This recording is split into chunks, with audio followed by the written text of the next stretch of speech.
So one of the common questions we have here at My Best Friend is, how do I trim my cat's nails? So we'll go over that today. Some cats may be difficult to trim and you may not be able to do that at home. If you don't feel comfortable, you can give us a call and we will do cat nail trims as a technician appointment, and we can schedule that for you. As far as trying to do it at home, I'll go over how we recommend doing that. This is Wednesday, and Wednesday is going to be our demonstration for today. So usually with our cats, we like to get them up on a higher surface so it's a little bit easier to handle them. If you have a second person, that is great. We will often roll them on their side. Some of them may not tolerate that, and you might have to try doing it standing. We'll start with putting Wednesday on her side.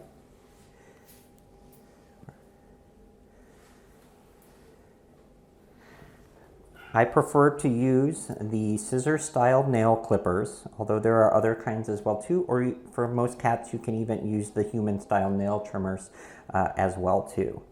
I'm going to start with her back nails. Usually they do better with their back nails, so I start there. With cats, they usually have light colored nails or clear nails.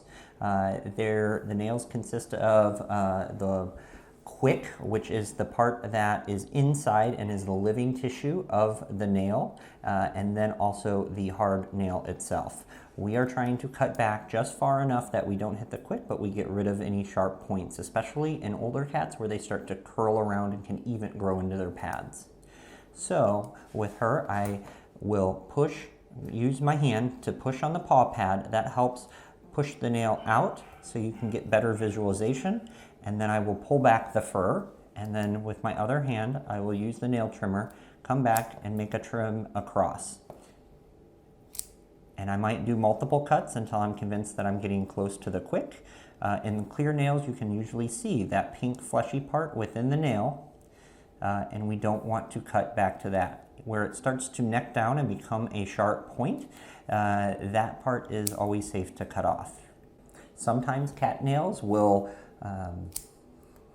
kind of crumble a little bit as you cut them. That's fine. Sometimes just using your finger to kind of break off some of the little parts that are starting to crumble. Some cats might not allow you to put them on their side. It might be more comfortable standing or having a friend or a helper to cradle them on their back. Sometimes that's easier as well too. If we're doing it while standing or sitting up, you'll usually just pick up that paw and turn it back around like that, and then do the same thing where you press on the paw pad to expose that nail, pull back some of the hair so you can visualize what you're doing. Come in here and just make a cut across. And then this is another example of where it kind of crumbles, and it took a couple cuts to make sure that that was clean. Again, pushing on the paw pad, exposing the nail. Come into this part here where it is next down and is pretty thin. We can see at this portion in here where the quick is, that's pink living tissue in there. So where we'll cut is about right there at maximum, but we're going to remove that whole sharp tip.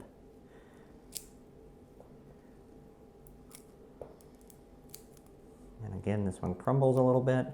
We can kind of remove some of that ragged part, and we're left with just the quick.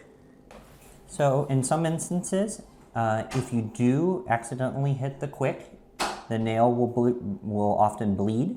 The cat will sometimes respond and be painful or scream out. Usually it's just a moment. So if that happens, what you'll want to do if it continues to bleed is we recommend using a styptic powder. This one's called Quick Stop and is available from us. It's this fine yellow powder. If you can get to that nail again and then just dab some of that powder and hold it on the bleeding portion at the tip of the nail until it stops bleeding, just a few moments, and usually that will help make sure that the bleeding stops, that it clots, and then we're safe to continue.